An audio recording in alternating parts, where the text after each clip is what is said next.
Welcome to episode 116, Spotlight, Cryptographic Protection, focusing on Control SC-13. Cryptography underpins trust across digital systems.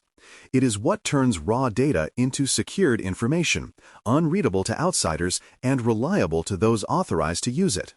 Whether protecting messages, credentials, or stored records, cryptography creates the invisible shield that allows organizations to operate confidently over open networks. Without it, privacy collapses, authentication loses meaning, and integrity cannot be proven. The goal of this control is not just to use encryption, but to use it correctly, applied consistently, verified regularly, and designed to withstand both human error and technological change. Building on that foundation, every program begins by defining what data and context require cryptographic protection. Not all information needs encryption, but data classified as sensitive, confidential, or personally identifiable does. Context matters equally. The same data set may require stronger protection when transmitted externally than when processed internally. For example, payroll information sent to a vendor demands end-to-end encryption, while an internal copy used for analysis may remain within a protected enclave. Defining contexts ensures encryption decisions align with data value and exposure, focusing resources where compromise would cause real harm. Purposeful scope prevents both underprotection and unnecessary overhead. From there, selecting approved algorithms and parameters ensures cryptography rests on trusted mathematics. Organizations should adhere to standards from recognized authorities, such as NIST or equivalent national frameworks. Approved algorithms include well-studied families like Advanced Encryption Standard, Secure Hash Algorithm, and Elliptic Curve methods for key exchange. Using unapproved or proprietary encryption introduces risk because their security cannot be independently verified. Parameters like key length, mode, and padding must also meet current strength requirements. For example, AES with 256-bit keys provides strong symmetric encryption. Choosing correctly means relying on transparency and consensus, not secrecy, to guarantee safety. Authenticated encryption modes should always be preferred because they ensure both confidentiality and integrity simultaneously. Traditional encryption protects secrecy but cannot confirm that ciphertext has not been altered. Authenticated modes, such as Galot/Counter mode, combine encryption and integrity checks in one operation. This means that if data is modified in transit, decryption fails safely. For instance, encrypting database backups with an authenticated mode prevents attackers from injecting subtle corruption undetected.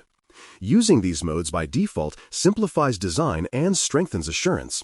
When encryption automatically detects tampering, protection extends beyond privacy to proof that data remains trustworthy from origin to destination. Keys, the lifeblood of cryptography, must be generated, stored, and rotated responsibly. Generation requires sufficient randomness, storage demands isolation from general systems, and rotation ensures freshness. Hardware security modules or trusted vaults protect keys from exposure. Rotation schedules limit how long any single key secures information, reducing the window of potential compromise. For example, replacing a service key every 90 days while retaining proper backups maintains both continuity and control. Key management processes tied directly to earlier controls link in cryptography's strength to disciplined custody. Without strong key handling, even perfect encryption becomes brittle illusion. Plaintext exposure in memory is a subtle but serious threat. Data may be decrypted securely but linger in memory buffers or logs longer than needed. Attackers who compromise running systems often target these ephemeral traces. To counter this, applications should zeroize sensitive variables after use, avoid writing decrypted data to temporary storage, and isolate processes handling secrets. For instance, after decrypting credentials, the application clears them from memory before continuing. Limiting plaintext lifetime shrinks opportunity for theft. The safest design treats decrypted data as radioactive, handled carefully, contained briefly, and disposed of completely once its purpose is served.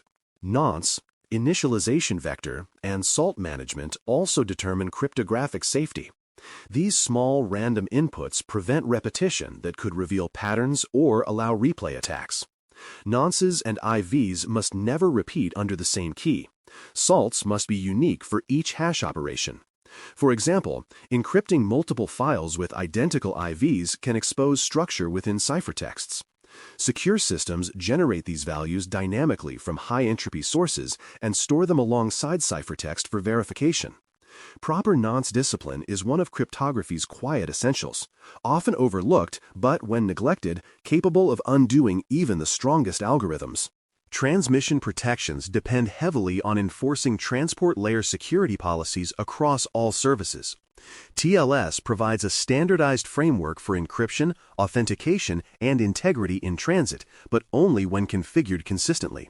Policy enforcement requires disabling deprecated versions, enforcing strong cipher suites, and validating certificates rigorously. For instance, requiring TLS 1.3 across all internal and external endpoints prevents fallback to unsafe modes like SSL. Central management tools can scan and alert on misconfigured endpoints. Treating TLS as a managed asset, not a one-time setup, ensures continuous alignment with evolving best practices. Communication security must remain deliberate, not incidental. Handling cryptographic failures properly distinguishes maturity from negligence. Systems should deny operation, alert administrators, and record the event when decryption fails, validation errors occur, or certificates expire. Silent fallback to unencrypted or unauthenticated communication is unacceptable. For example, if a secure email gateway cannot establish encryption with a recipient, it queues the message and notifies administrators rather than sending in plain text. Error handling reinforces that security failures are operational signals, not inconveniences. Recording and alerting ensure that no cryptographic degradation passes unnoticed, preserving both transparency and response readiness. Library validation and platform support further sustain confidence.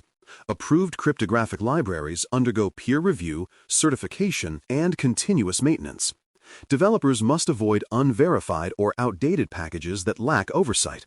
System platforms should also support hardware acceleration and secure key storage where available. For instance, using an operating system's vetted cryptography API ensures uniform implementation and timely patching. Validation bridges design and practice. Even sound algorithms fail if coded incorrectly. Aligning software with certified libraries minimizes risk and ensures that updates maintain compatibility with current security expectations. Decryption should occur only when absolutely necessary, and data should return to protected form as soon as possible.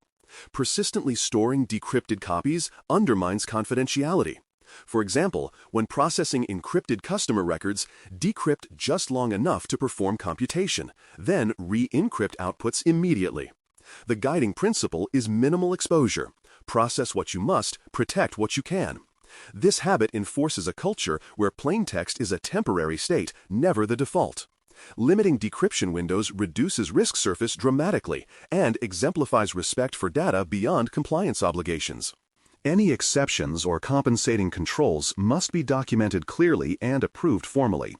Exceptions may arise when legacy systems lack encryption capability or performance constraints limit adoption.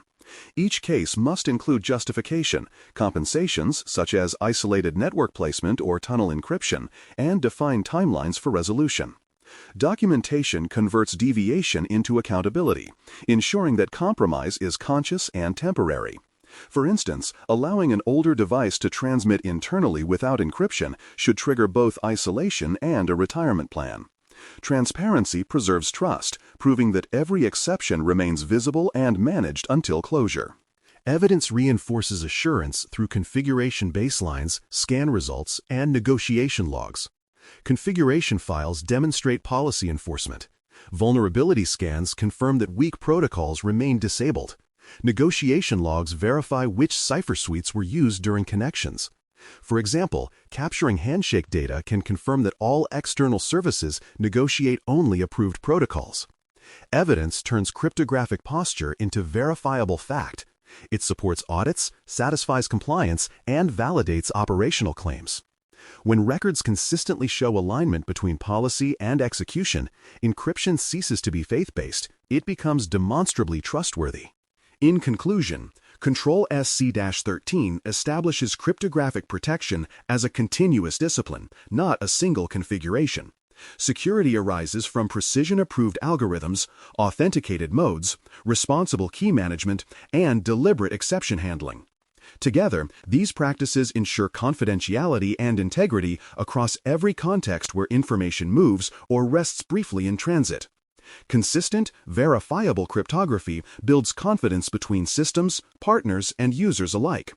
When encryption becomes default, transparent, and provable, trust in technology transforms from assumption into measurable certainty. Thanks for listening. For more audio courses, daily newsletters, and more, please visit baremetalcyber.com.